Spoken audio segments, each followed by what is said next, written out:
world is dying, the gods are silent, and even the legends have lost their way. This isn't your typical Arthurian tale. This is Tainted Grail, the Fall of Avalon. But is the darkness worth exploring, or just a grim grind through despair? Hello everyone, Kai Reviews here. This game hooks you faster than a cute girl at a bar, and trust me, both will leave you sore in the morning. We are gonna break this down one category at a time, so buckle up and let's go.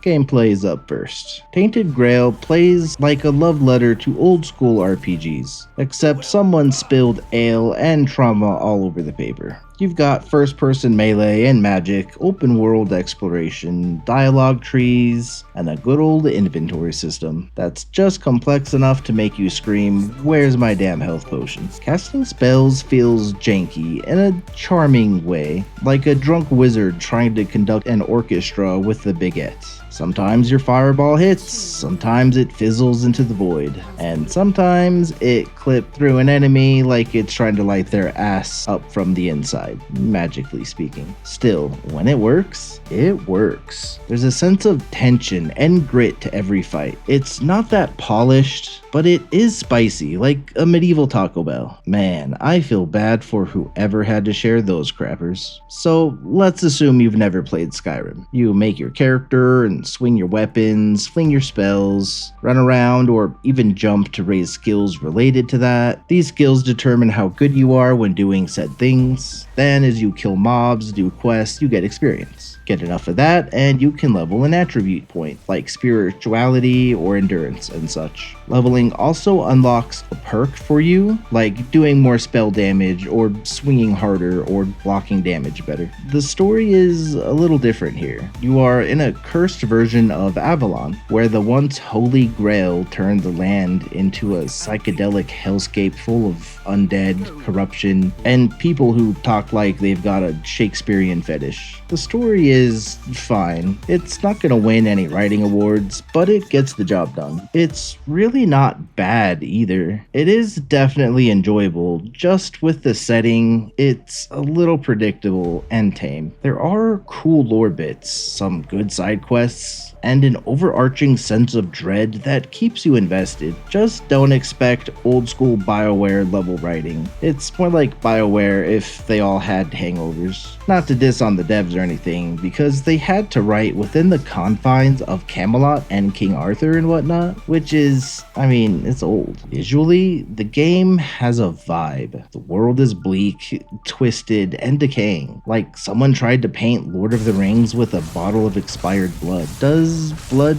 expire? It gets cold, but would a vampire still drink day-old blood?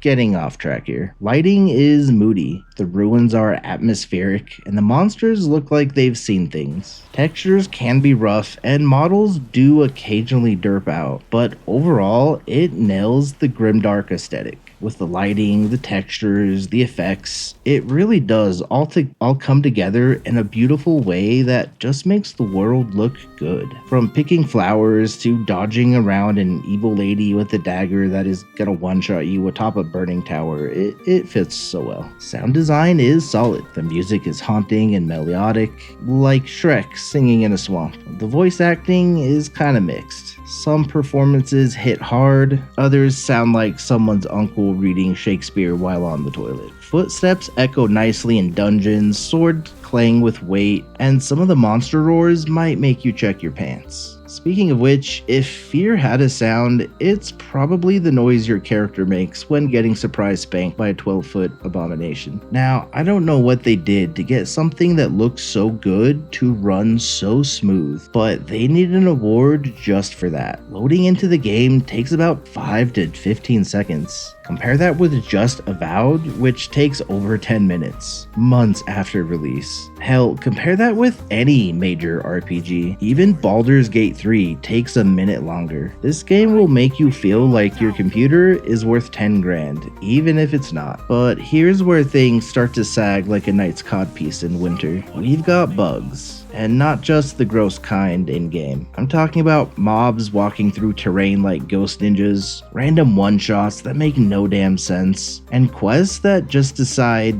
nah. It's a bit of a technical mess, like someone programmed it using a potato and spite, but patches are coming, so hopefully the devs pull the necromancer and resurrect this beast properly. However, if you are thinking this is anything like Cyberpunk's level of release bugs, it is nowhere near comparable. I have not encountered a game-breaking bug, just a lot of shenanigans and broken side quests. There's a good amount of progression here. Gear upgrades, skill trees, character builds. You can become anything from a stealthy rogue to a walking tank with more stamina than a recently fired marathon runner at a brothel. The replayability's something, with different story choices and builds. But once you've banged your head against the same busted quest, you may just want to take a break. And with how the leveling works, all we really need is the ability to reset perks and attributes, and we can just change build. I mean, I certainly don't plan to play through a second time. You're looking at a 30-hour game, pretty easy. More if you're a completionist, or just really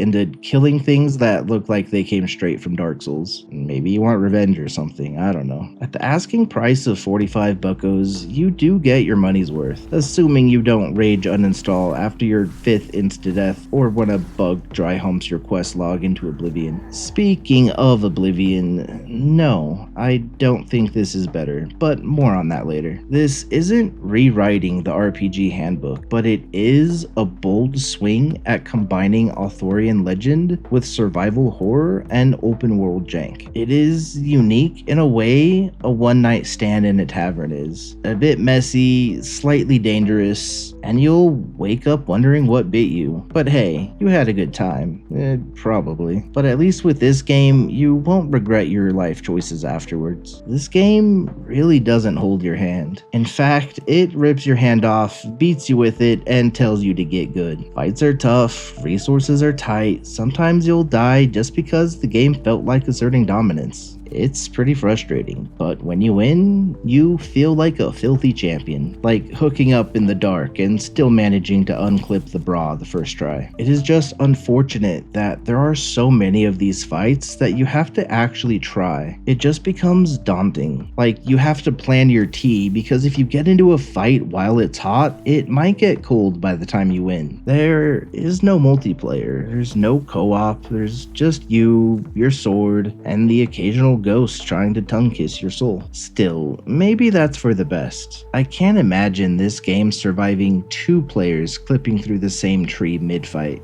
Jokes aside, playing this with a friend would make it more fun, but probably not worth the investment. Tainted Grail, the Fall of Avalon, is a glorious mess. It's brutal, weirdly sexy in a please don't look at my search history kind of way, and undeniably fun when it clicks. It's not perfect, but it is fun, and if you like RPGs and this style of combat, you will probably love every moment of your journey here. The breathtaking scenes, the cool characters, the fights, the quests, the twists in the story that make you want to learn more. It all works really well. I just wish it was set in a truly unique world and not just a retelling of a story originating from the 6th century. That's like 1400 years ago, guys. Compared to Skyrim, it's jankier but more original and oh so much darker. Compared to Dark Souls, it's less refined but more accessible. This game wants you to suffer and maybe kinda likes watching. With the recently remastered Oblivion, I can't really say this game is better. If you are looking for a game like this,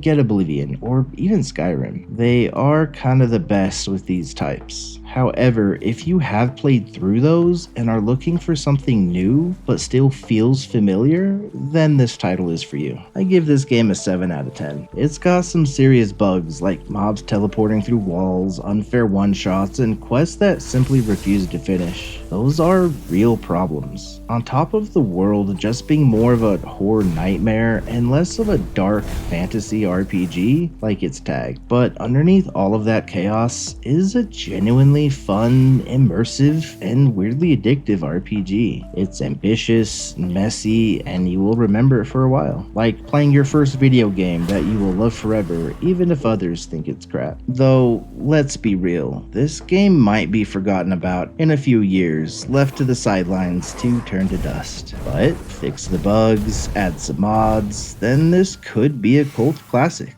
like Vampire Masquerade for example. If you like this review, or like lesbians, leave a comment about the worst bug you ran into. Mine was the I-beam shooting through the cliffs. That one was something else. Alright, I'm gonna end my video here. YouTube thinks you will like one of these videos on screen now. Catch y'all next time. See you down the path, gamers.